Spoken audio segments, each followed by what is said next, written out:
Welcome to the Brisbane City Council meeting of December 12th. Will you please join me in the Pledge of Allegiance?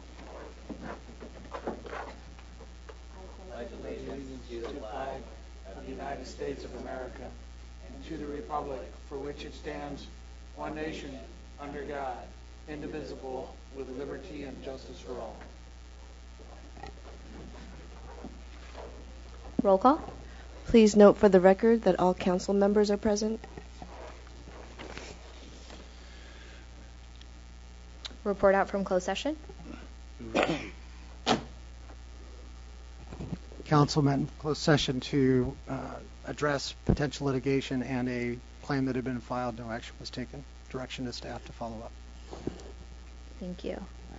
Before we adopt the agenda, there is no city manager report today, but the city manager would actually like to report out on a couple of city issues. Sure. Thank you, Madam Mayor and City Council. Just wanted to provide hopefully some clarification on a couple of issues. One that was on your agenda on November 21st, and the other that will be coming to a future City Council agenda. So the first one has to do with the hillside on Kings Road, near 400 Kings Road, where on November 21st, under the Capital Improvement Program, the Council had some discussion about that area and provided funding up to $30,000 to the city staff to start the geotechnical engineering analysis of that area. As you recall, we had a report a few months ago of some falling material from that area, where we took some remedial actions and then finally put up a K-rail as a safety barrier. And I want to emphasize that the K-rail is we put K-rail up before in these circumstances, but it's not the final solution. It's not the long-term solution. So it's always there as an interim safety measure, as it was in this particular case. So the $30,000 that was allocated was used or will be used for geotechnical engineering work on the hillside. That work has already begun. City engineer brought on our longtime geotechnical consultant, Cotton Shires, who's been working on San Bruno Mountain and in Brisbane for, I'm going to say 30 years, maybe even longer. I mean, they've been here many decades, have a lot of experience with the mountain. Their assessment was that what they were seeing in this area was fairly consistent with other hillside erosions that they had seen elsewhere in Brisbane, and that the K-rail was the appropriate action at this particular point in time. On the direction of the city engineer, they're going to go back now and look at a couple different longer-term options. One would be a H-beam with timber legging, sort of the term is escaping me at the moment. But anyway, it would be the surface that would hold back the dirt on the hillside. The second option would be a shot creek sort of retaining wall. Excuse me, retaining. So it'd be two different options for retaining walls. That will come back to you probably sometime after the first of the year, with order of magnitude cost on what those two options might be, and at that point in time, the council can deliberate on whether or not one of those two options is something you want to move forward with at this time, or it's something that you want to study further or understand further.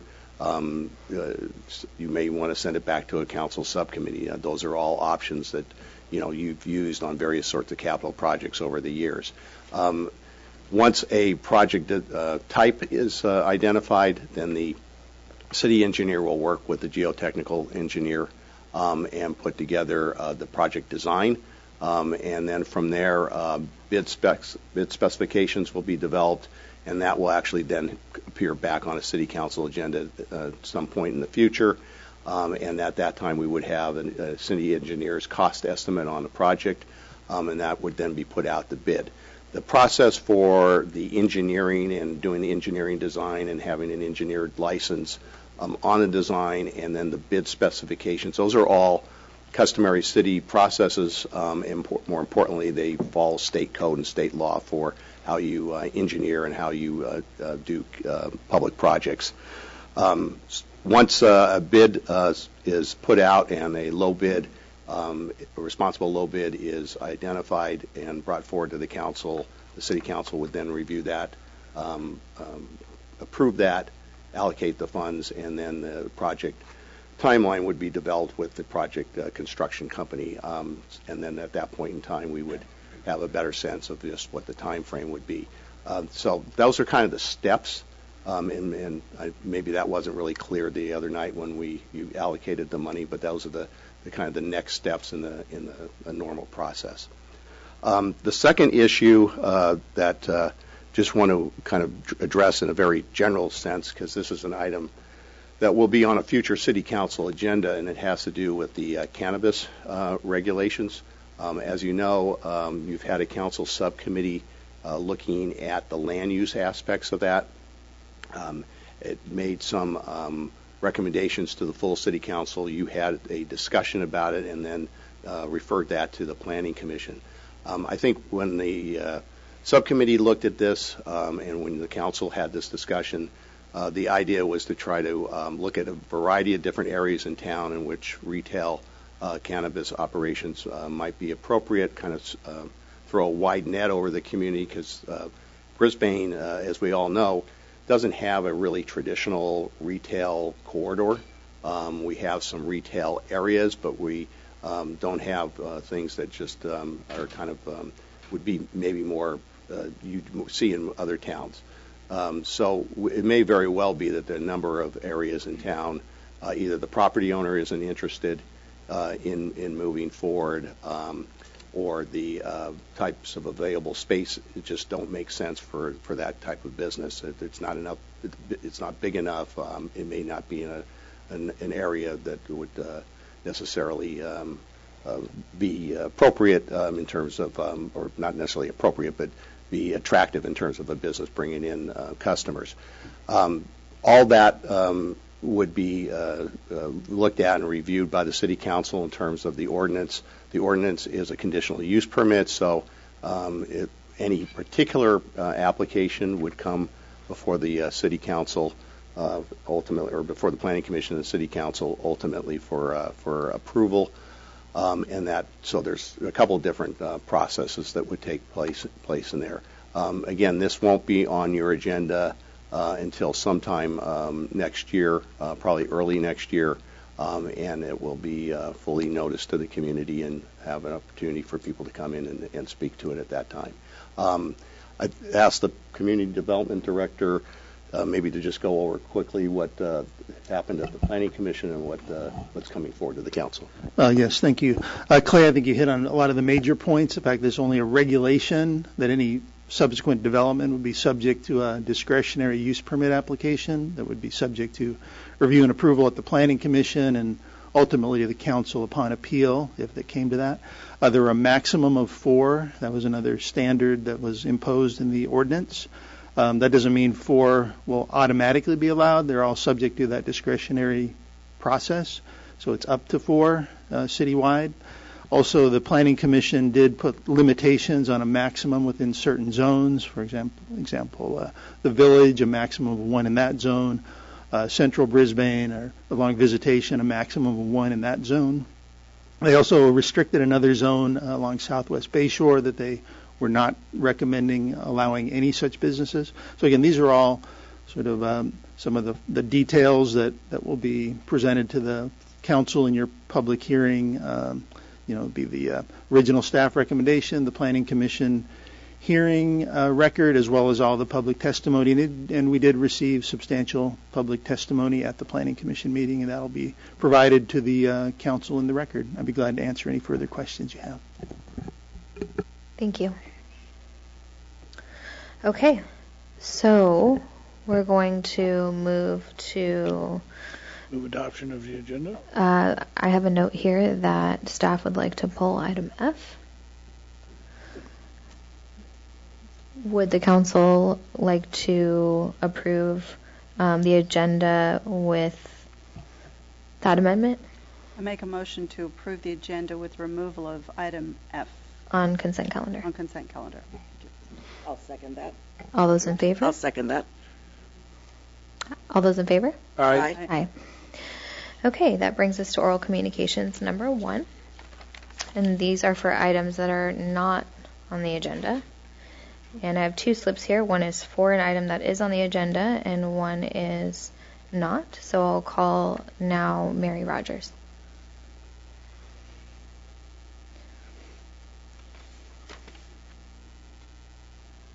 Hi, good evening. I attended the Planning Commission meeting last week and was one of the folks that stood up and had some concerns about the cannabis storefronts and the number of permits, up to 4 permits. One of the questions I had was, how was the 4 permits derived, given that Brisbane's such a small community? So I have some concerns about that because I did do some research, and South San Francisco does not have any storefronts that I could find. Pacifica has 2 storefronts, but that's a huge area, so I can understand that. But for Brisbane, I do not understand how 4 was derived, and I think the public needs to know how that came about. I also requested that the planning department, and now it's coming before you, to reduce the number of permits. I'm not against cannabis storefronts. I'm just against the number of permits that we're thinking about issuing for a variety of reasons. For traffic concerns, for the Village and Main Street, I would like to see those excluded in the same fashion the mobile park area was excluded. And, safety reasons, and we have a lot of children in town after school that hang out on Main Street and hang out in the shopping center. And I just don't think it's a good idea to have storefronts there. And would like to, once this comes before council for final approval, I think not just noticing the residents of Brisbane, but maybe flagging it on the sign down in front of town that this meeting is going to be happening, so more people come and voice their opinion, because there are a lot of people that are not in favor of cannabis storefronts, and there are a lot of people that would like to see the number of permits reduced. So I'm just here because I want you to hear it, and hopefully you'll take that into consideration. Thank you. Thank you. Does anyone else wish to speak at this time under oral communications 1? Okay, come forward. And then just make sure you state your name for the record. Hi, my name is Sarah Duffy. I don't usually come to council meetings, but I have 2 young boys. And I feel like when there's an important issue, it's important and it's my duty to speak up. I also want to express my concern about the recent decisions around moving forward with 4 retail cannabis storefronts in Brisbane. So I think a decision like this has a real potential to impact the character of town as well as safety. So I know there's revenue advantages, but they have to be, I think, carefully balanced with promoting an enjoyable place for all residents to live, including children. So I feel like this decision should have been made after a good amount of public notice, public input, community voice being solicited in a really open way. Public comment's great for residents that know about, government, and but a lot of people were totally unaware that this was happening. Right, so I think retail cannabis can be a target for crime, robbery, driving under the influence, and other illegal behaviors. I really like walking downtown with my kids. I like eating at restaurants, in the mall, and on visitation. I don't necessarily want to walk through marijuana smoke or compete with people driving in just to buy marijuana. I see this in San Francisco around me every day at work. So I think, for a town that's so small like Brisbane, we really have to think carefully about this kind of change. As far as I know, also, the only town in San Mateo County that allows retail cannabis is Pacifica. And doing a little bit of web search, I found that there's been robberies of those storefronts. So I'm wondering why Brisbane is experimenting with cannabis in such a small town when surrounding towns on the 101 have not.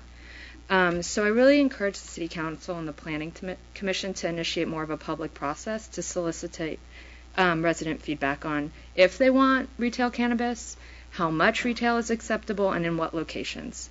Since I learned about this last week, I've talked to a lot of other residents and parents who are not happy and want to hear their voices considered. So I just want to know what opportunity as a resident I have to voice my opinion on this matter and potentially impact changes to the ordinance or have a say in regulations about it. So that's it. Thanks. Thank you. Anyone else wishing to speak at this time? Okay, state your name for the record when you come up, please. Sherry Goodwin, Kings Road. I just agree that I think 4 is too many for the cannabis shops.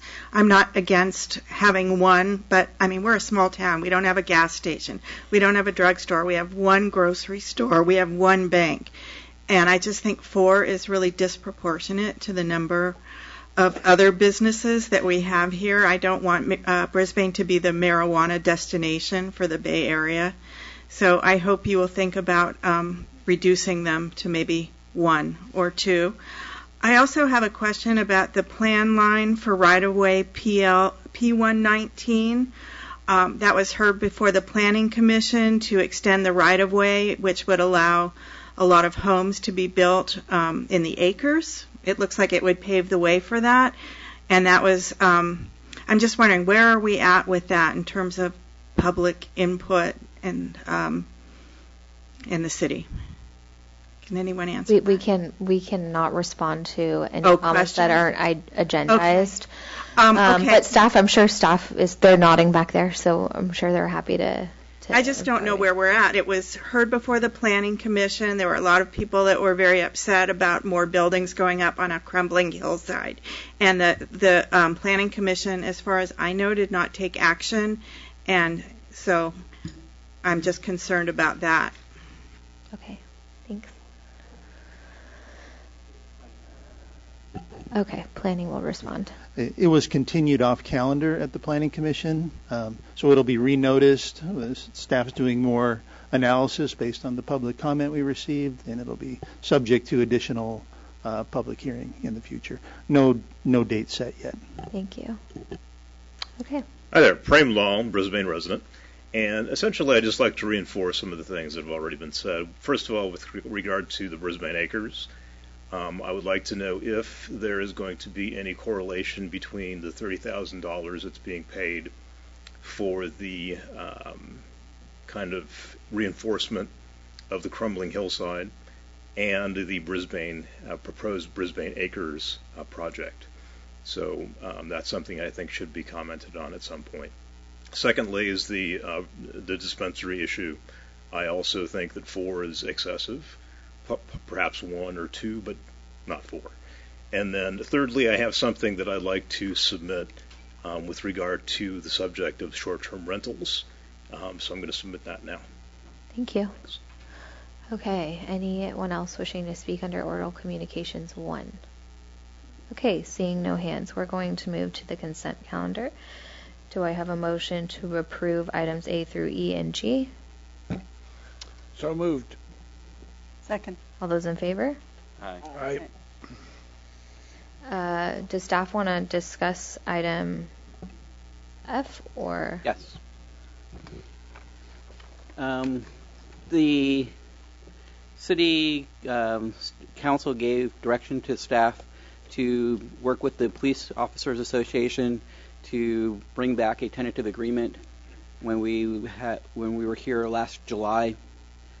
The city staff did work with the police association, basically providing an agreement similar to what we've provided to all the other groups, 4% increase for cost of living for each of the next 3 years. Also, the POA has a cafeteria plan which helps pay for health insurance higher than all the other bargaining groups. Direction was to bring that in line with all the other bargaining groups. We did that. The trade-off for that was a 4% pay raise for that. The TA that we brought forward tonight has that being paid in the has that in there being paid in the first full pay period in January. Also, to get to the settlement, there's a $1,500 one-time payment that we were going to make in the first full pay period in January. However, there has been a request to bring that forward to the last pay period in December. There's no impact on the city's finances. It's in the same fiscal year. It just moves it forward for the police officers who've had a slight impact from having to make health insurance payments at a higher rate than they were expecting in December. So that's the one change in the TA. There's no monetary change, just a timing change of the one-time $1,500 payment. Okay. Do I have a first and a second to approve item F. I'll make a motion to approve item F. Second. All those in favor? Aye. Aye. That brings us to old business item A. Consider adoption of ordinance 643, waiving second reading to adopt the most recent version of the California Building Standards Codes, Code of Regulations Title 24 CBC, and the International Property Maintenance Code, including local fire, building, energy, and electric vehicle reach codes. Staff report, please. Yes, thank you, Honorable Mayor, members of the council. At the last meeting, the City Council introduced the ordinance in question, 643. Subsequent to that, there were some questions raised regarding litigation in other reach codes that have been adopted recently in the Bay Area.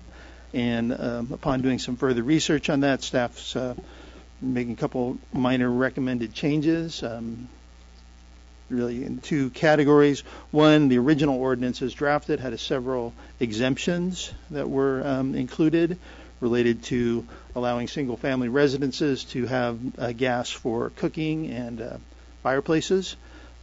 We're suggesting that exemption be retained or reintroduced into the ordinance. And then there was another exemption for financial hardship for non-residential, and we're recommending that that be reinstated as well. And then the last suggested change is that the requirements set forth in that particular provision of the code, which is section 1583.060, have an effective date of January 1st of 2021. That would allow for any pending litigation or active litigation that might have some ramifications on the city's ability to implement this ordinance. That should give that time to play out and for the city to be able to analyze those changes. So with those changes, staff would recommend that the ordinance be adopted. Council questions? I have none. No questions. Okay, do you have a slip on this item from Greg Lay? I don't know if I said it right. Okay, thanks. Yay. Thank you. My name is Greg Lay. My 9-to-5 job is to figure out ways to reduce carbon dioxide on the planet and sequester it. And I'd like to tell a little story here about a brief story about the history of the power grid in California, and maybe some suggestions it would make towards future decisions and how we can improve our CO2 situation. The council's probably too young to remember, but in 1960, there was a group called the National Electrical Manufacturers Association, NEMA. They got together with General Electric and a few utility companies, and they came up with this idea called the Golden Medallion Home. So the first all-electric home, en masse. And at the time, a lot of houses had coal chutes still, and big oil tanks in the backyard that became a liability. And this was the first opportunity to get rid of all that and go with all-electric houses. Not only was it a brilliant marketing idea, it made sense at the time, because also at that time, nuclear power and hydro were starting to be built. There were big plans to go forward with that. And also at the time, electricity was about 2 cents per kilowatt hour, and it was actually decreasing in cost. All through the 60s, the price of electricity was going down. So the idea made sense as well. And they got Ronald Reagan on board to sell these houses, and they built over 1 million of these homes, mostly in places like the Bay Area, Los Angeles, Texas, and Florida, places where if you lost the electricity, you wouldn't die from the cold. And anyway, that all was fine and well until the mid-70s or so. They stopped building these houses because the price of electricity increased. There was you remember Governor Jerry Brown. He introduced an idea to deal with some of the concerns people had at the time. He introduced the idea of the era of limits. And under the era of limits, they started canceling a lot of the large hydro contracts in California. Some of them were even under construction. And, of course, the nuclear projects, too, as well. And from that point on, electricity started getting more and more expensive. And around, in 2001, California had a brownout situation where we didn't have enough generating capacity during the day. And as a result of that, Governor Wilson enacted some laws and regulations that encouraged the production of new power plants. At the time, though, hydro really wasn't on the table, and nuclear, of course, wasn't on the table. Other countries started nuclear in the 70s, too, like France. And they went on to become 80% nuclear, and today they're the cheapest electricity in Europe, and they're the largest exporter of electricity in Europe. But in California, it went the other way. We're down to one nuclear plant now, and soon that'll be gone. We have a very different mix of power plants now than Europe and places like that. We've made tremendous strides towards renewables. We've built 210 solar plants, 82 wind plants, and we're up to 217 hydro plants now. It's a tremendous accomplishment. It's by far the most accomplished in the United States. However, we find ourselves with two types of renewables. One's called on-demand, like hydro, which can pretty much run all the time. And then there's solar and wind, which come and go. And if it's cloudy for days, you don't have any solar power. So you have to do something to keep people's houses lit. And the solution to that is natural gas plants. Over the same period, we've built up to 438 natural gas plants. And they're located mostly clustered around heavy metropolitan areas like the Bay Area.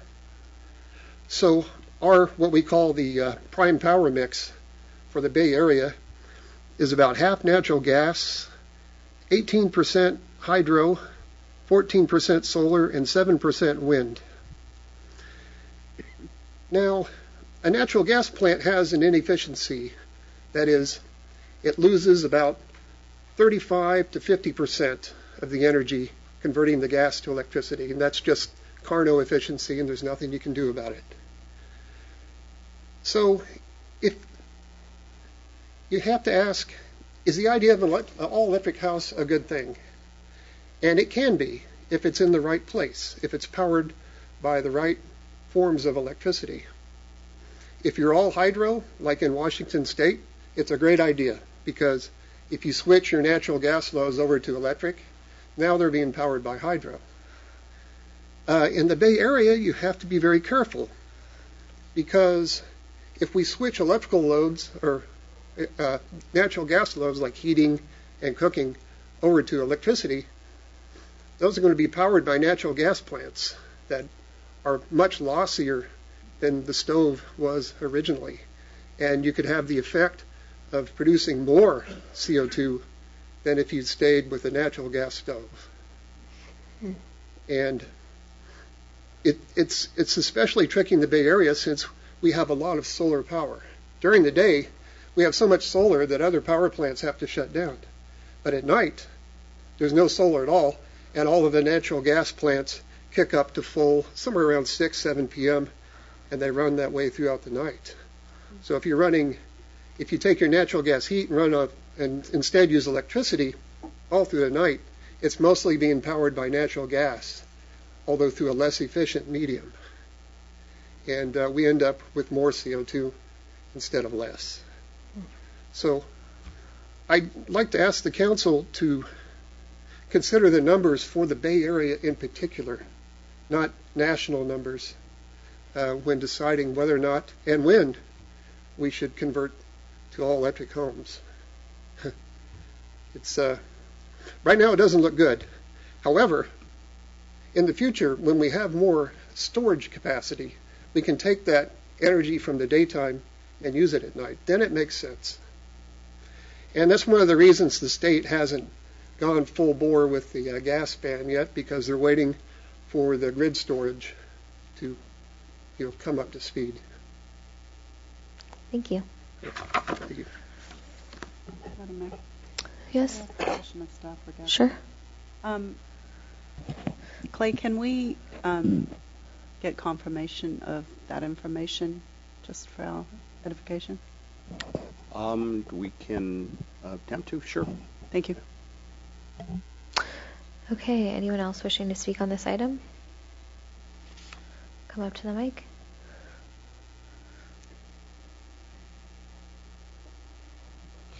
I'm about as fervent an environmentalist as they come. But when the county, San Mateo County, did this study, they have to do cost effectiveness, and it was my personal assumption that the reason they had these exceptions was for probably for cost effectiveness reasons. Otherwise, they would have recommended up front, I think, the ban for the stoves, or maybe it was just industry pushback. That's also a possibility. I do really think that you should at least restore the hardship exemption.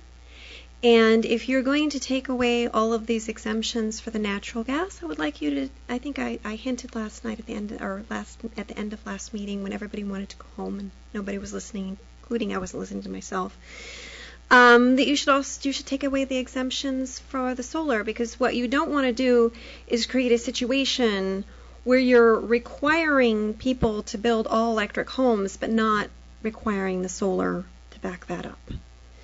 So I think that, personally, I think you should restore the exemptions, but if you're taking away one, you should take away all of them in order to not create an imbalanced situation. I do, at least my knowledge coincides primarily with the previous speakers, except peaker plants I don't think run all night, at least not according to what I've been told.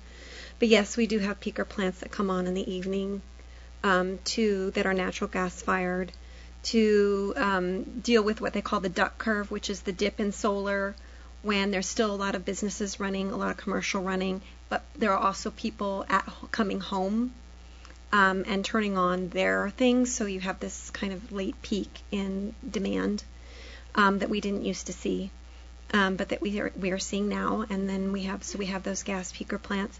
I'm not particularly worried about that long term because I think the storage capacity is coming. And the nice thing about electricity is it's highly democratic. Your toaster doesn't care where it gets electrons from. So the grid is very flexible, and we're on the verge of solving that problem. And I don't think we should be building legacy infrastructure right now, because I think we are very close to solving that problem. And that's just kind of some food for thought. Thank you very much. Thank you. Next slip I have here is for Dashiell Leeds.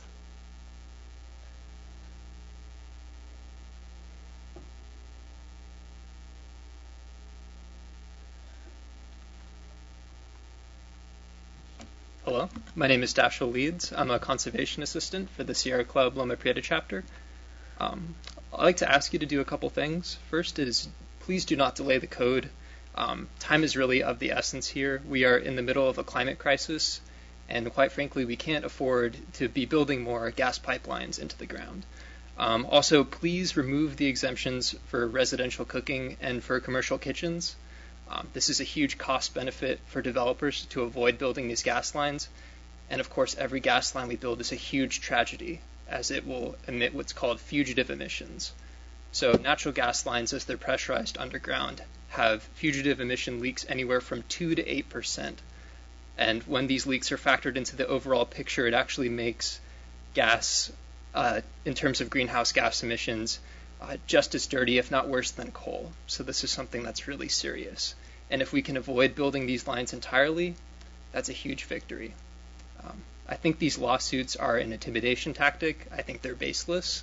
And I think if we weaken our code and we delay our code, I think we're just playing right into the gas industry's hand. So please keep your code strong, and please keep the timeline to be implemented in January 1st, 2020. Thank you. Thank you.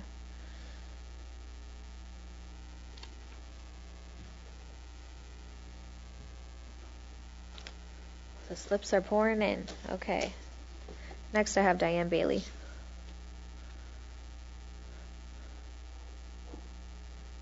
Good evening, Mayor Davis and council members, and thanks so much for opening this back up for comments. My name is Diane Bailey. I'm with Menlo Spark, a local climate advocacy group, as well as the Fossil Free Buildings Campaign for Silicon Valley, which includes 30 different member groups, all working together to phase out fossil fuels, including natural gas, from our homes and buildings throughout the region. I really want to just echo my colleague Dash Leeds' comments. We are in a climate crisis, and it's really important for every city, big and small, to act in every way to prevent any further use of fossil fuels. With every new home and building that gets built, it's so important to prevent new fossil fuel use in that home. And so I really want to urge you to reconsider the 1-year delay to January 2021. Yes, we know that there are lawsuits in Windsor and Berkeley as well, although their code is different.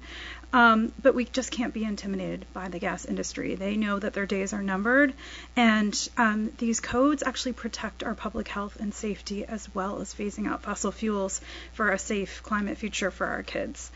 I just want to note a couple points about our energy grid, because we are so fortunate to be served by Peninsula Clean Energy. They provide 90% carbon-free power to everyone, all customers throughout the county. And so we should not look Bay Area wide or regionally. We should look at where our dollars on our utility bill are going, and those are going to largely renewable facilities. We are moving to 100% carbon-free power by 2021.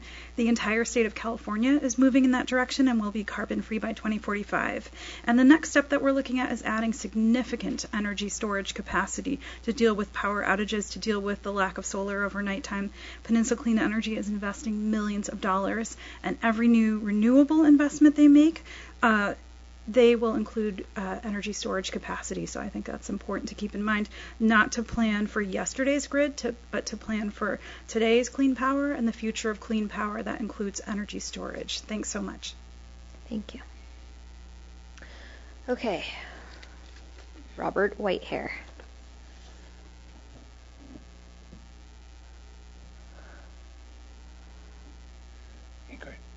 Madam Mayor, members of the council, thank you again for the opportunity to be here tonight. As you know, I was here during the first reading. Please leave in what you put in last time. Allow no exemption for commercial kitchens. And I say that because, as I said last time, I'm here from San Mateo. What we do in the peninsula in San Mateo, what we do in Brisbane, impacts one another. And I'm willing to go to my city council and ask for help for you to go to defend yourselves against lawsuits that I think are being threatened. I think don't be intimidated by them. I can't speak on behalf of my city, but all of us have to be in this together. We have to toe the line, have a very, very strong REACH code. Methane is worse than any other pollutant. It's fracked when it's brought out of the ground with all kinds of damage to the atmosphere and to the environment. It's dirty. When you say natural gas, just say methane, because that's what natural gas mostly is methane. Methane is a dirty fuel, and we need to eliminate it. So I ask you, last time I was here, I said, please think about the exemption. The exemption will become the rule. If one person can get an exemption, every single commercial property will get an exemption. And I discussed that last time, and please leave as it was, as you adopted it last time, and allow no exemption for commercial properties. Thank you. Thank you. Next is Terry Nagel.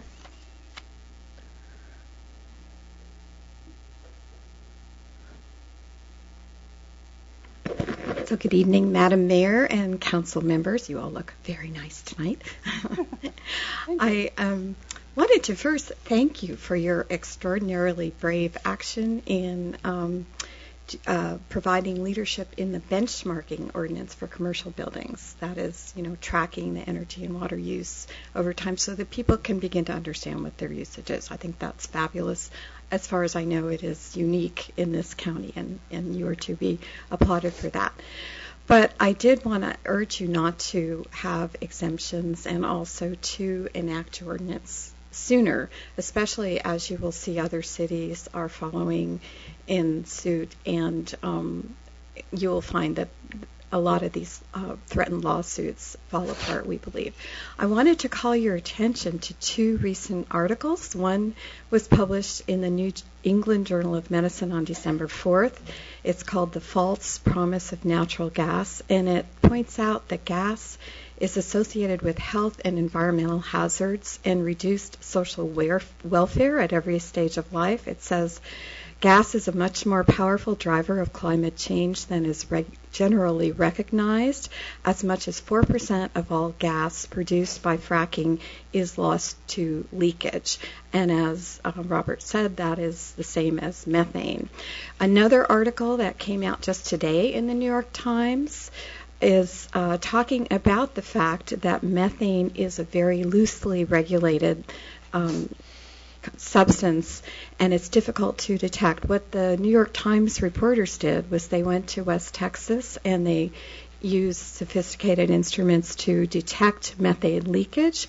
They found in 6 sites they had extraordinary leakage of methane, and they show this on the New York Times website. You can see the plumes of methane escaping into the air. It is really frightening. And they say that because of the administration's plan to move forward, they may even lessen the regulation of methane and make things worse. So again, I urge you to enact this ordinance more quickly and also to eliminate the exceptions as much as possible. Thank you. Thanks. Last slip I have on this item is from Christine Cole-Zaug. Hopefully I said that right.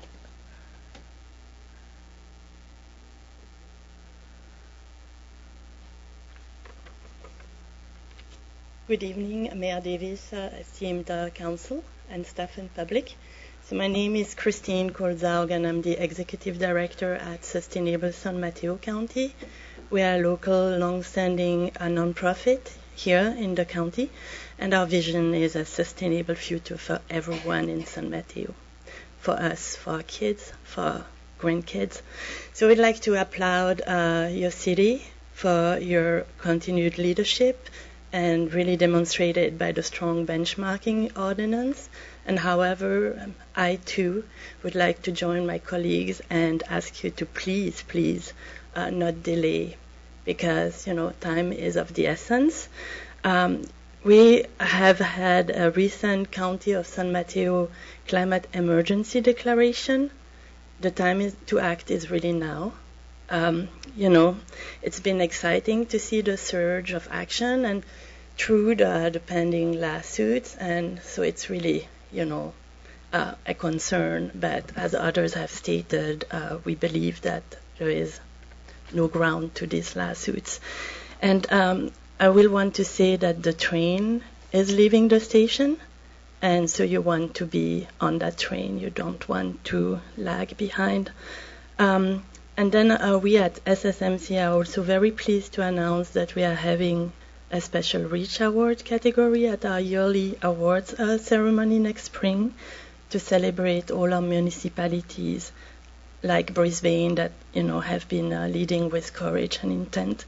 So I wanted to just conclude that, again, just asking you to please do not delay, and then consider removing the exemptions as much as possible, because, we need an ordinance with teeth. And with that, my thanks, and also the thanks of my daughter who, is looking towards a bright future too. So thank you very much. Thank you. Those are all my slips. Is there anyone else wishing to speak on this item? Okay, that brings us to council discussion. Who wants to start? I have a question for council. Sure. If you mind, Madam Mayor. So, John, what other cities in the county are proposing the REACH ordinance or the REACH code ordinances? Or Adrian? I believe it's San Mateo and Menlo Park have passed, and I don't know which other ones are pending, or if there are any other ones pending.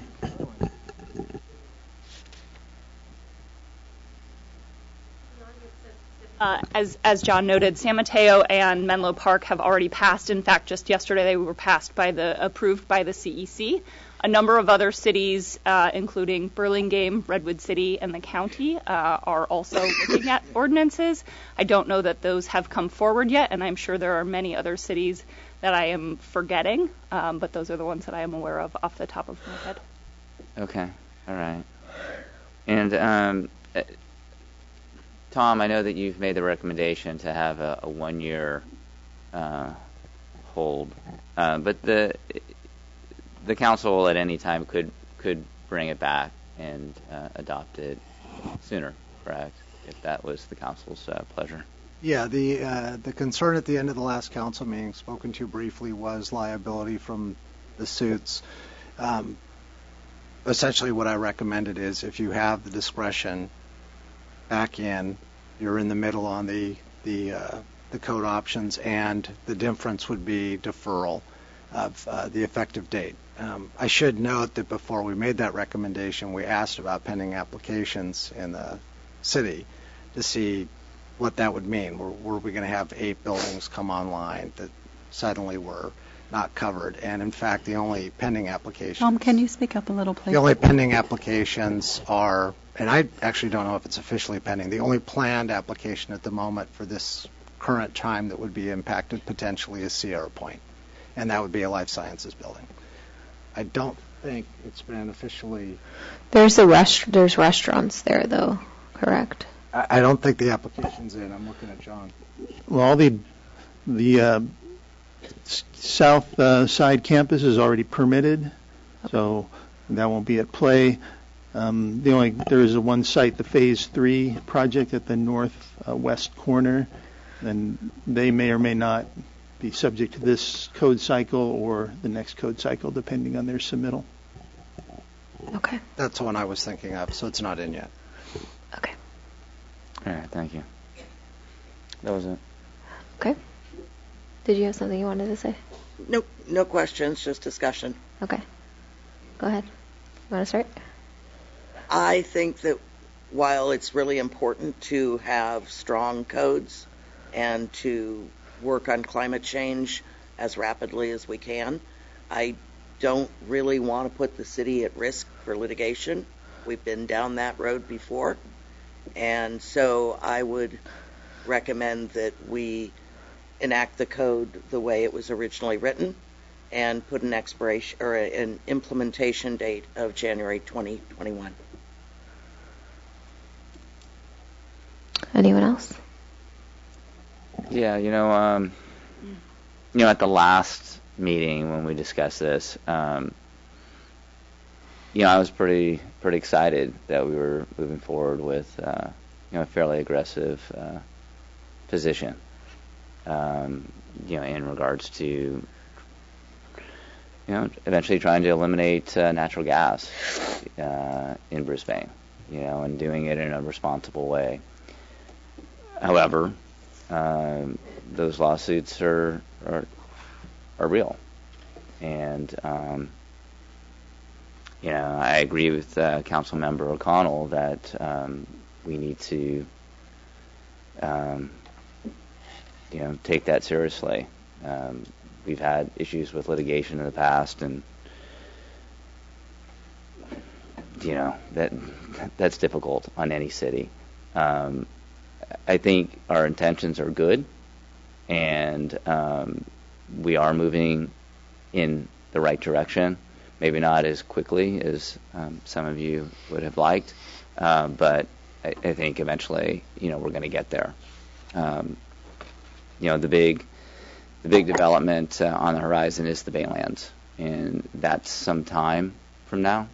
Next 2 to 3 years, we'll be finalizing, hopefully, that development, and that's when it's going to be really, really important that, talking about putting some teeth into what that final vision for a natural gas-free Brisbane is all about.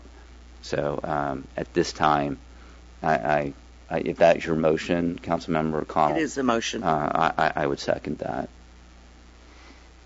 Is there anyone who would like to discuss this more, or are you okay with me calling the vote? I just want to say something. So if I felt that we wouldn't end up in a very expensive lawsuit, I would say leave it as we changed it. But with the legal advice that we've been given and looking at what's going on, we are very aggressive in our green and sustainability approach to just about everything. I think waiting another year for us is a prudent measure. So I would have to agree with Councilmember O'Connell and Lentz regarding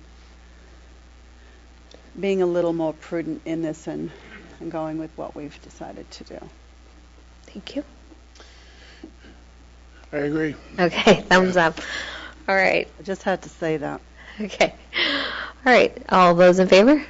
Aye. Aye. Aye. Okay. Anybody opposed? Any opposed? No. Okay, so that brings us to new business. And I guess I'm going to hand this one over to you. With pleasure. This is the time that we get to recognize outgoing Mayor Davis for her work and dedication to the city over the last year. And I do have a proclamation which I'll read, and then we can all add our 2 cents worth.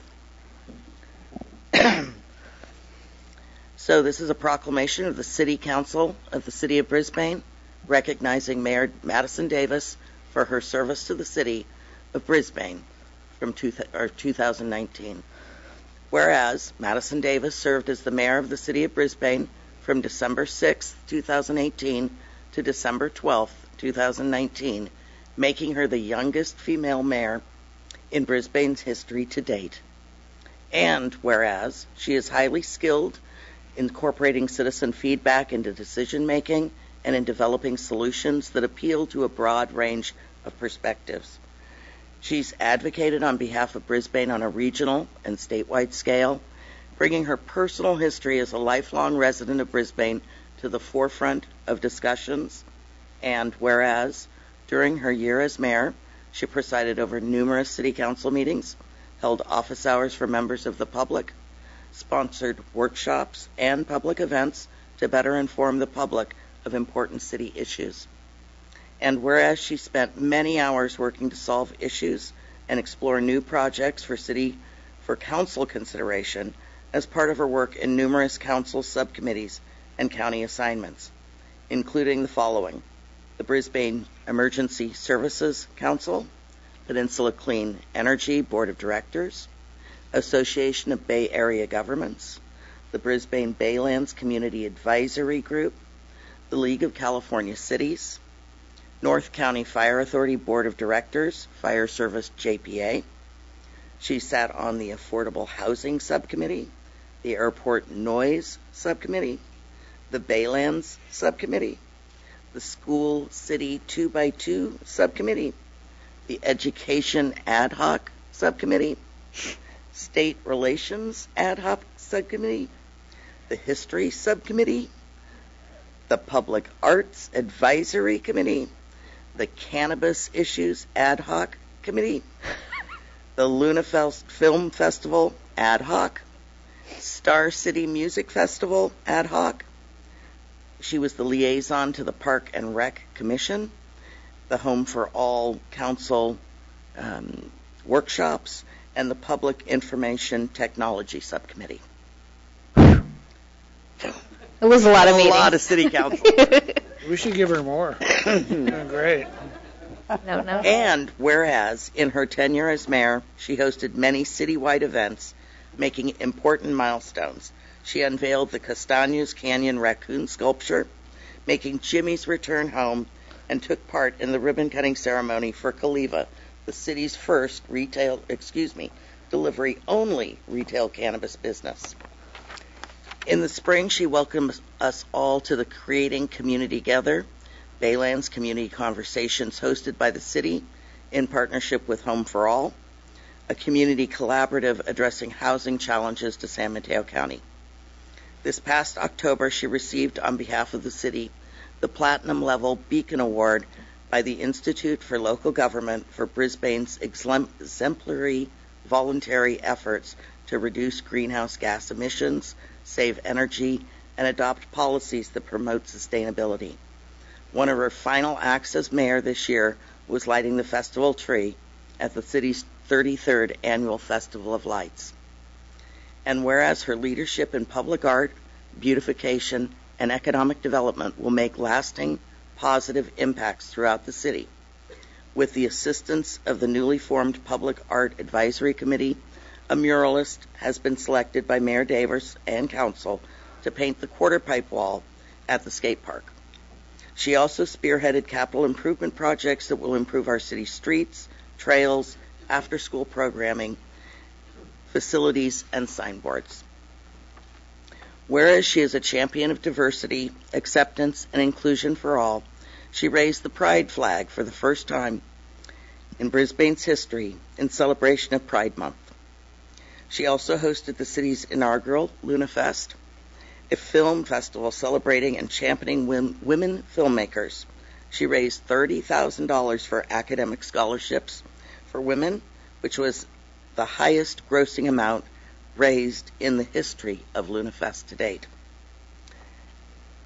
Now I'm going to cry. Now, therefore, be resolved that after a year of dedicated and passionate service as mayor of the city of Brisbane, we thank Mayor Davis for her dedication in making the city of Brisbane a special place to live, work, and play. Thank you.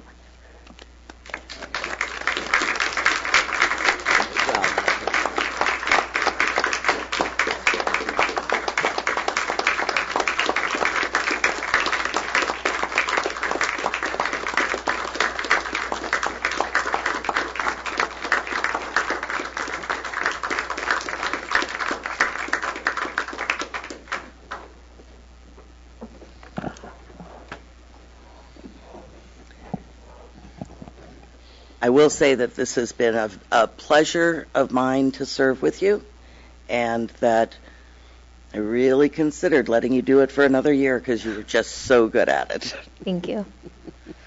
Thanks. Do we get to say something before rebuttal? I think we Sure. can. Oh, okay. Madison, I'd like to say first and foremost that I trust you. I trust your decision-making process as a council person. And you have this unique blend of being bubbly but very straightforward, and it's unique, because you don't see that too much in people. Those straightforward. A lot of times they're like a tank that runs over you. But you're very tactful and I'm a nice tank. And I like the way you operate. So. Thank you. And I think you're going to serve Brisbane well. I hope that you continue. Last year when I was coming off of being mayor, I couldn't wait to get out of the seat. It's like, get rid of this right here, man. But it was a nice year. I mean, I missed most of it. But from everything that I've seen, it was a nice year, nice calm. You had a lot of fun doing it. And, I reflect back to the first time I was mayor that I enjoyed it. I really enjoyed it, and so... I hope that joy continues for you and in your service to the city of Brisbane, and I hope that you continue your career serving Brisbane because you've done a great job, and I appreciate you. Thanks, Clark. I appreciate that. Madison, you were the right person for the job after last year's election. That was a very contentious situation that the city went through, and we needed to come together and heal.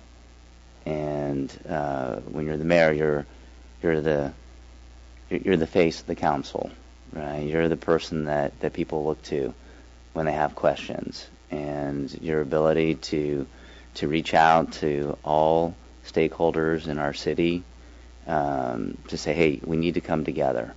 This is our town, and we're going to be better if we do that. And you led by that type of example throughout your term, and I'm just so impressed with the way that you have conducted yourself, and the way that you've conducted yourself has, it's been contagious, right, with the rest of our community, and I think our community is in a better position as one unit than it's been, in a long time. So thank you for your leadership, and just because you're not the mayor doesn't mean that you're going to fade away. You do it and you grow from that experience, and it just keeps you wanting to do more for your community. And I'm sure when it's all said and done, you'll look back on your career and say, "Wow, that was a fun ride." Yeah. And people will say, "Yeah, that person, Madison Davis, she did a lot." Thank you. All right, Appreciate good job. that. Okay, what can I say now? All right, so I've known Madison since she was a little girl, and the first time I ever met her, I was like, whoa. Whoa. Whew. It was this whirling dervish of leadership from the time she was a little girl. And then when she was a young woman, it was very obvious that this was a very good place for her to be. And as the mayor of our town, you have just shown what a great leader you are. Thank you. And yes, last year was very, very difficult.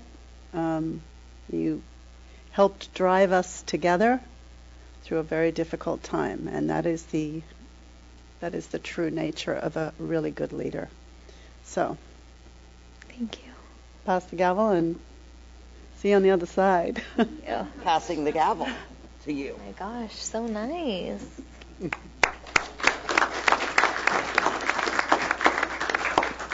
That's with Velcro, so if you want to pull it off. Wow. Well, thank you all for your kind words. It's really been a pleasure serving with you, and I'm just so proud of how well we work together. And I think that that's becoming more and more of a rarity in positions like ours. And that's something that I am looking forward to fostering and continuing. And of course, to our residents and citizens here, thank you so much for electing me for another term and for entrusting me with so many important decisions along with the rest of my colleagues. And it really has been a pleasure to serve you. And I say this all the time, but I have to always mention it because it's so true. This whole experience, not just being mayor, but being on the city council, has really been one of the most rewarding, although challenging, experiences of my life.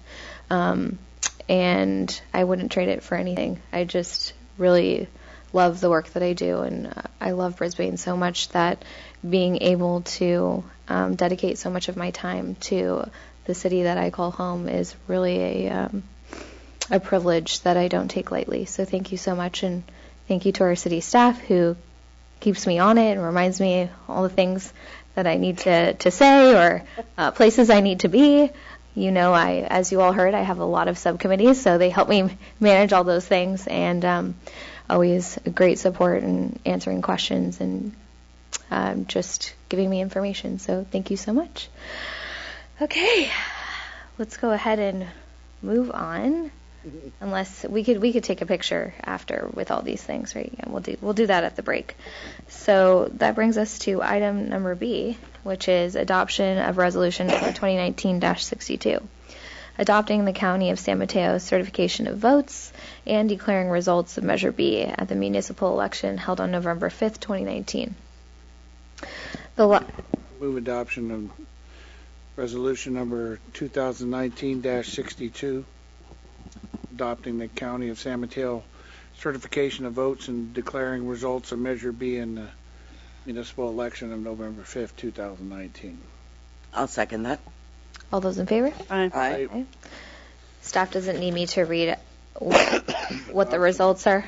Adoption of resolution number 2019-63, adopting the County of San Mateo certification of votes and declaring results of Measure C at the municipal election held on November 5th, 2019. I'll second that. All those in favor? Aye. Do you want to do the next one?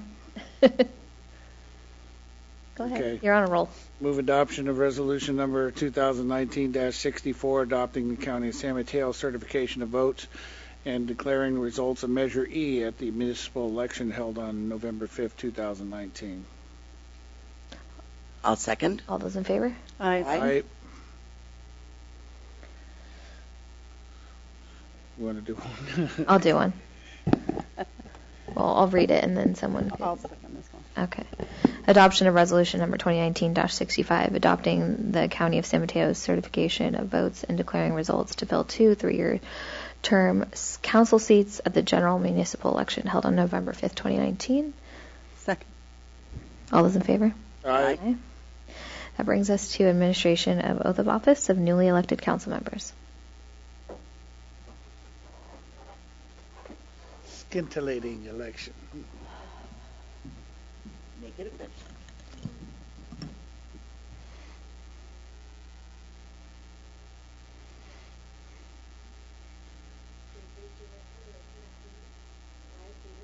I, Madison Davis, do solemnly affirm that I will support and defend This one by heart. the Constitution of the state of, oh my gosh, the Constitution of the United States and the Constitution of the state of California against all enemies, foreign and domestic, that I will bear true faith and allegiance. Constitution of the United States and the Constitution of the state of California. That I take this obligation freely, without any mental reservation or purpose of evasion. That I will well and faithfully discharge the duties upon which I'm about to enter. Thank you. Thank you.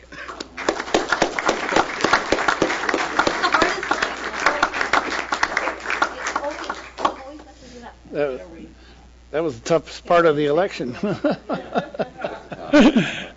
Sorry.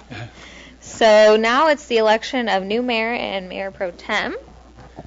So I'd like to make a motion to nominate Councilmember O'Connell as our next mayor. Second. Okay. All those in favor? Aye. Aye. And I'd like to make a motion to nominate Councilmember Cunningham as our new next mayor pro tem. Second. All those in favor? Aye. Okay, so we are going to administer the oath of office for these two individuals. We're doing these together? Terry, do you want to do yours separately? No. Okay. Does it need to be separate? I don't know. No? It's up to you if you want to. Okay. Thought maybe he's going to ask Kathy to give you the oath. Not without prior warning. On the hot spot. I tipped her off a little.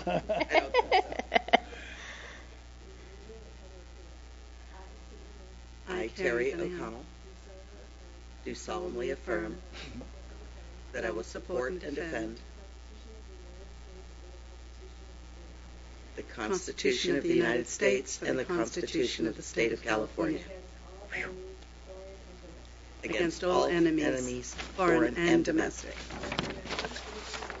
that I will bear true faith and allegiance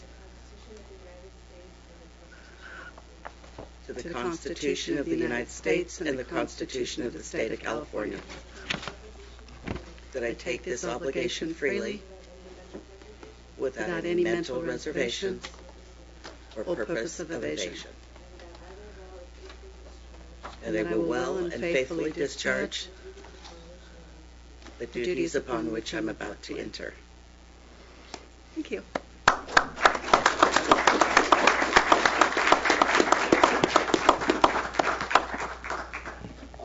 Congratulations to the two of you. And now we are going to take a break for refreshments. Thank you. So.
Ready? We're on.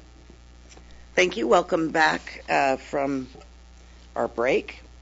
And we will continue with mayor council matters. And we have citywide assignments and subcommittee reports. And would Cliff like to kick it off? All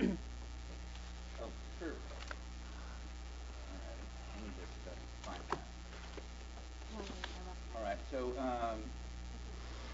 let's see. So Karen and I had a economic development subcommittee meeting. Didn't we have two? Yeah, it says 2 on here. Yeah. So one was just working through the draft building efficiency program that Adrian Etherton had worked with Open Space and Ecology. And then the other meeting that we had, we addressed a couple of things. So one was minimum wage ordinance, and that's something that when Councilmember Davis and I were on that subcommittee, we had talked about minimum wage. It had come back, and since that time that you and I had talked about it, other cities in the county have adopted minimum wage ordinances. And so I think we were, Mitch, you're here. So, can you come to the podium and just kind of give us a little bit more insight to where we are with that, and does it really make sense? Mitch Bull, Economic Development Director. When we talked in the Economic Development Subcommittee regarding minimum wage, several cities have adopted various different platforms for minimum wage in a future station rather than the state. The state, everything will go to $15 an hour by 2022, and then go to CPI increases every year after that. Of course, Redwood City and San Mateo have already implemented a $15 standard. Other cities are looking at it, such as South City just adopted it this year for 2020, January 1st. There are a couple other cities that are under consideration. One of the issues that we discussed was the fact that if you adopt it early and then tie it to CPI, pre the state CPI, you're going to have every city on the peninsula with a different minimum wage. And that could cause, that's going to cause problems for employers. So what we said was we would do more research and bring you up to speed at the next Economic Development Subcommittee meeting on which cities where, what their minimum wage looks like, what their minimum wage will look like at 2022 when everyone adopts the states, and where we can go from there. Yeah. All right. Thank you for providing that insight. If you could just stay there, because there's a couple of other items too. If you wanted to bring that up, Karen, or I can continue. Or, we had a discussion from, to Clear Channel. So the billboard that is. I'd be happy on the to one. talk about Okay. that if you like. Okay, so we did meet with Clear Channel regarding a southbound billboard at the what's the exit? It's Tunnel Avenue. It's called Tunnel Avenue exit. What was really interesting is probably what we learned about the new billboards, the high definition billboards, the low light, how they're channeling their light in different directions versus the old billboard that was on the north side of 101 that was like a beacon several years ago. It lit up my bedroom through my bedroom curtains in the middle of the night. So they're not doing anything like that anymore. So that is up for consideration. They're going back to do some more study on what that would look like. They're doing light studies because we said that will be the first thing that our residents want to know is, what is the light net on that day and night. So they were very amenable to that. Looks like they know what they're doing relative to the light. And this is a two-sided billboard, one that is facing southeast and one that is facing northwest. Is that right? I think Correct. That's right. Correct. Okay, make sure I got my bearings here. Is it more northeast? I think it's northeast and southeast. No, it's southeast, Southeast and northwest. and northwest. Yeah. Okay, I thought it was. Yeah. One of those directions. Yeah. Okay. One of those directions. Well, it's actually northeast. Chico was right. It's northeast It's and northeast southeast because and it's V-shaped. Yeah. Yes. So it's a V-shaped billboard, and the lighting was of major concern to us, and looks like they've got a good proposal coming forward. Yeah, and just to clarify, it's really on the Recology off ramp at the very north, across from, let's say, where Candlestick Park was, and right now it's lit by floodlights from above, so it throws a lot of light upward, where the new one's more like your LED televisions, which is going to throw light kind of out and down, but not luminous like a plasma screen or something like that. Not lighting the night sky, which Right. was part of our concern. Like the old one. Yeah. Yeah, not like the old one. Yeah. Newer technology, and we'll see what they come back. They will do a study and come back with something. Yeah. And then the other thing that we talked about is, so there's this law that requires companies that have 50 or more employees within the Bay Area, that they need to be in compliant with this commuter benefit program. So even though it's a statewide thing, there's within the Bay Area, there's I don't know if it's MTC that It is the MTC. It's MTC. Okay, so that's why it's the 9 counties within the Bay Area.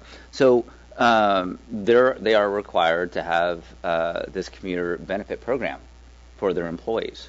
And so this has been a very hot discussion within commute.org because, John Ford, our executive director, has said that 50% of all the companies in the Bay Area that have 50 or more employees are not in compliance with this law. And so We are discussing. Wait, it's commuter benefits or like providing shuttles? Like So, whether it's a Clipper card or being part of commute.org, right? And so, one of the things that we're kicking around at commute.org is partnering with cities to actually, potentially, and this is something maybe Stuart might be interested in, is having the compliance attached to your business license. So if you want to renew your business license, you have maybe have a little box. You got to check off that you're in compliance with this state law. And so, and it'd be something that commute.org potentially could work with cities and have cities direct them to commute.org to help with their compliance. And so it could be a huge opportunity to get people out of their cars, and taking more shuttles or carpooling, and requiring these companies to do the right thing. Well, in addition to that, at the county, there's no accountability. They've got this law on the books, but nobody's checking. So we know it's not being adhered to, or probably not being adhered to by. That's what we believe. I mean, the MTC is business. responsible for administering the program. Yeah. Yeah, and I think a lot of companies, they just go, okay, well, why do I have to do this? Are there any ramifications for not doing it? I guess not. Okay, whatever. I just want my employees to get to work, right? But employers need to get involved, right? They need to be part of the solution, and so this potentially could be a big deal. It used to be punitive, but now it's kind of gotten lax again. Yeah. Mm-hmm. Well, it's a state law. They would voluntarily like the companies to adhere to it, because there are 4 different plateaus that you can do it from, just providing tax-free commuter benefits for your employees up to running your own shuttle, which we have several companies here in Brisbane that do that as well, or partner with commute.org. So I looked at our directory. We're probably between 20 and 25 companies that would fall under the 50-plus threshold. San Francisco, the threshold is 20. Yeah. So they have a lot more companies that are under the jurisdiction, but I'm not sure how many people in San Francisco are doing it as well with 20. Right. Yeah. Well, they have mass transit. They have Muni. You can give a Clipper card out and satisfy the requirements of the law. We don't have mass transit particularly the same way. No, we don't. And it's interesting about that 20 employee requirement. That's 20 employees worldwide. Wait, I thought it was 50. That's San Francisco, San reach Francisco. codes, right? They've adopted their own more stringent. Worldwide is 20. And ours is 50 within the Bay Area. So you could have 20 people in Brisbane, and you could have 10 people in San Mateo, and you could have 30 people in Hayward. You would be required to do that. So not to make this a discussion item, but we're looking at taking over the enforcement or not enforcement, but the education from the commute.org. That No, really is no, not at all. The communicate the ability to help companies be compliant would be within commute.org, right? That's what commute.org does. They help companies to work on their transportation management. And it's the MTC and the San Mateo Office of Sustainability who is really responsible for getting the word out. I'm not sure that companies have gotten the word, consistently over the last at least 2 to 3 years. Yeah. I mean, it's something we can, put in the STAR, obviously, and make our companies do it, and social media, and just to make them aware. Yeah. Or when they renew their business license, obviously we can make them aware at that time as well. Yeah, and this thing about the business license thing, and I apologize for just dropping this thing. Sorry. We had a strategic planning meeting last night. Sorry, Clay. So, it was just something that was kicked around. Wait, what was kicked around? That notion of partnering with cities and working through the compliance with a business license, It just, when it just they seems that's putting another put level through their on staff, payment. but So we wait, shouldn't be discussing the ramifications. Yeah, no, that doesn't even. I mean, it was just a talk. So we'll see. Okay, I'm where going it to shut up comes. now. Because I have more questions, but I'm just worried. This is not the time. I don't think this is. Yeah, because it's not before us. So. It's Tom's deep. like, don't say anything else. It's deep. Okay. Yeah. Okay, I'll be quiet. And then I guess the Madison, if you want to talk about the UPC thing, but UPC provided their presentation, so we had just provided feedback, and they took some of that feedback and applied it in their presentation. Yeah, I mean, I think what we saw here was more extensive than what we even saw during our meeting. So I think the only thing that I would have liked to see, which I had asked for, and we had got on the subcommittee level, was take an area within the development and draw it in scale. So put people there, draw how big the building would be, draw, like, what does it look like from the ground? Because so many of these things we're seeing a bird's eye view of the development. But what is it going to look like once it's like Google Maps drag the person and drop them somewhere? And so I thought that it would be easier for the public to have an understanding of like the magnitude of buildings or what that would feel like on the ground if UPC created little drawings for certain areas that people would be interested in. And we got that at the subcommittee level, which I thought was so helpful. But then those same drawings didn't follow us here to the presentation. So I'm hoping.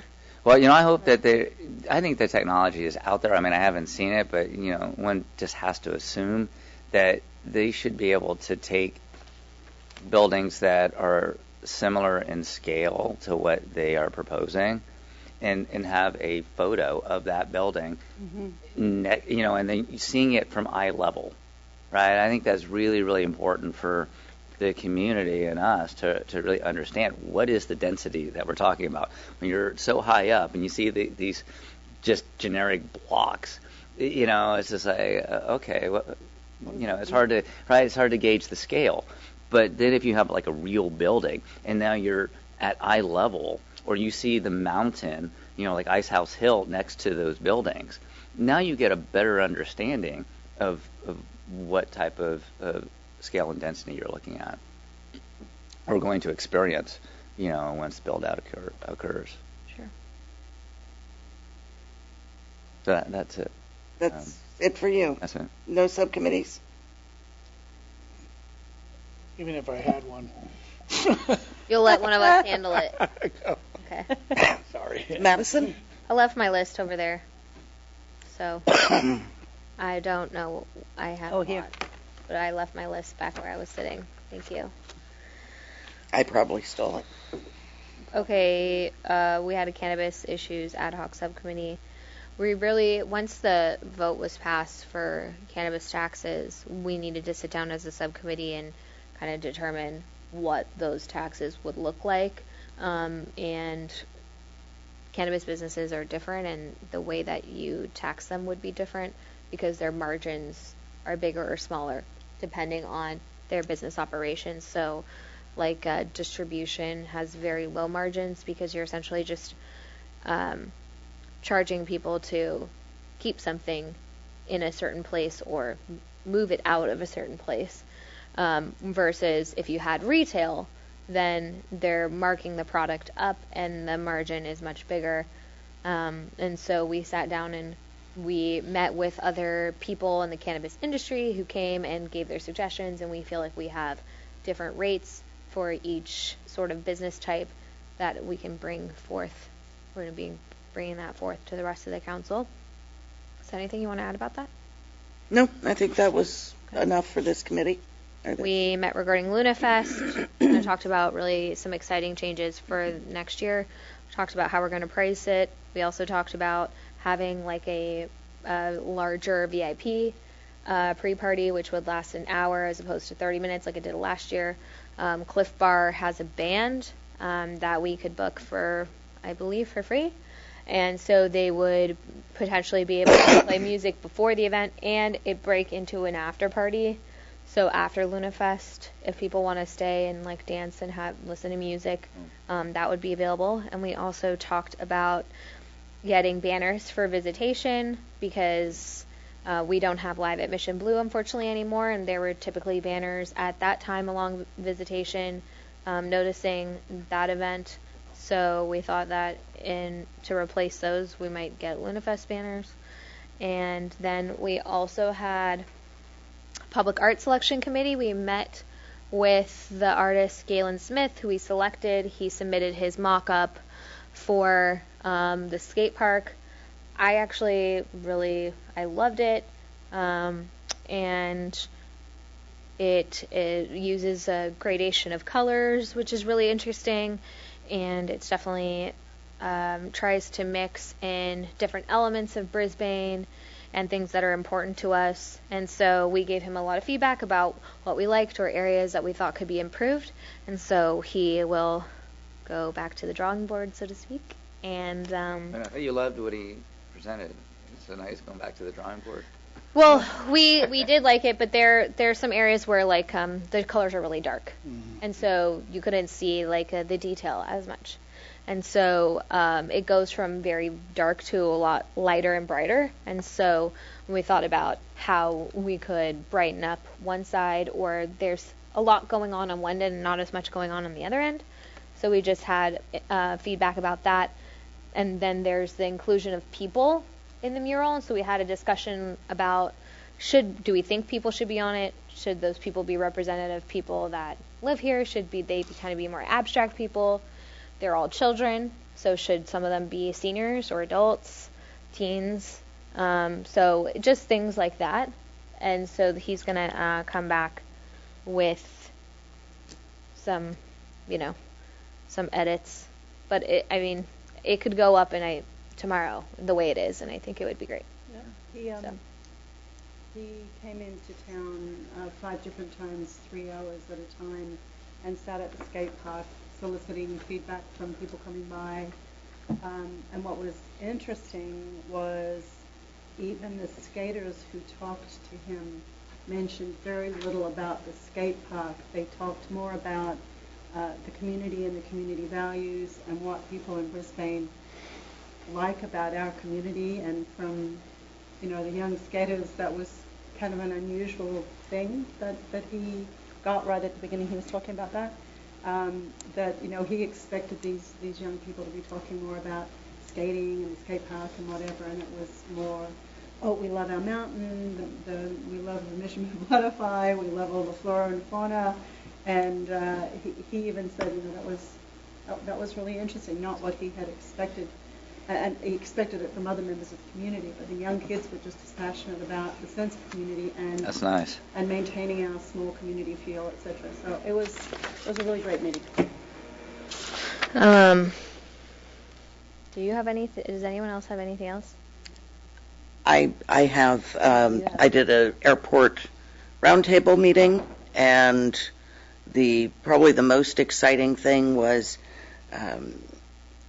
Jackie Spear and Eshu, and I forget which other person, introduced 8 bills in Congress that could have the potential to add some legal ramifications to the noise and to other issues around airport noise. They are all in the baby steps being introduced and will probably get pushback, but it's a good start and one of the most exciting things that we've seen come forward at the federal level that might give our roundtable and other roundtables a little bit of tooth and be able to do some actual mitigation work. So we're very excited about seeing that.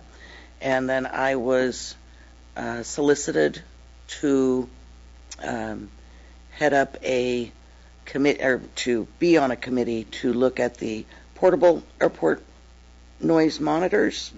We have currently 4, which Brisbane's been in rotation to have those portable monitors. And then they're going to be having 8 with the new technology, and they are looking at a fair and equitable way to spread those around the communities, including some of those who are not in the roundtable, notably Palo Alto and the southern cities that are not part of our system. So that's work to go forward, and that's about it for me. Yeah, Terry, I heard that potentially one of those bills would be a curfew. Is that, did I get that right? There are many bills that I believe there are 8 that may have little hope of getting much further, but they are opening up the conversation. Part of it is a curfew. Part of it is legal ability to sue over airplane noise. And I meant to bring a copy of that list, but I failed to bring them tonight. But it is actually very exciting that at least they've drafted this legislation.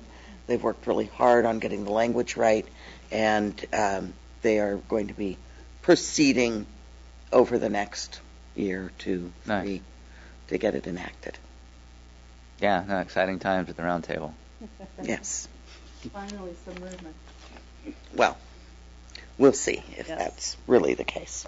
Before we move on to the next item, can I just say real quick that I have been informed that my article in the last Luminary, my mayor's article in the last Luminary, got the spelling of one of Brisbane's founding families incorrect. So I just want to clear that up. So I wrote it as Norton family. It's really the Naughton family, but I blame that on the 1953 Brisbane Chamber of Commerce directory because it says Norton, which is where I copied that verbatim. So Nortons were from the honeymooners at that time. Norton. So that's how it spells it. That's how they spell it, Norton. So I'm just gonna throw the chamber under the bus for that one. So in 1953, the 1953 chamber. Okay, that's it. Okay. Next, we have the City Selection Committee appointments, and I will be attending that meeting. And I don't think there is too much that is controversial. We do have our own council member, Cliff Lentz, who is seeking appointment to the San Mateo County Transportation Authority, representing the northern cities. And with your approval, I would make a recommendation to support Cliff in his absolutely request for appointment. Thank you. I think that can be arranged. Mm-hmm. Is there any other direction that the council would like to give me at that meeting? As far as I've been hearing around the county, no one is doing some kind of effort to nominate someone from the floor in any of these other positions. But, I think if someone did and you were so inclined to support them, by all means, do it as your pleasure. Okay. It's your judgment. And that is going to be held at the December 20th Colma dinner.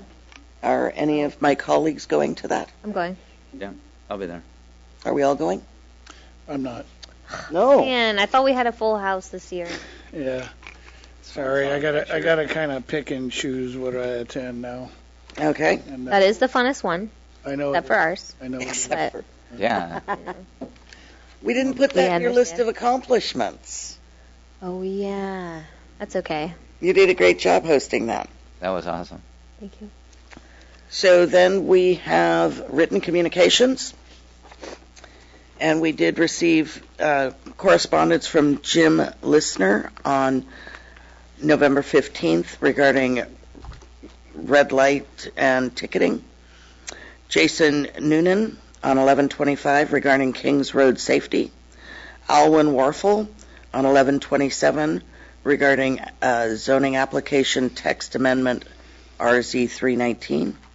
from Clara Johnson on November 28th, giving thanks to the council, and residents of King Road on December 9th regarding the November 21st City Council meeting, and William Brisbane on December 10th regarding sports and recreational facility development in the Baylands. And that was it for written communications. We are coming up on oral communications number 2. Is there any member of the public who would like to speak at this time? Barbara?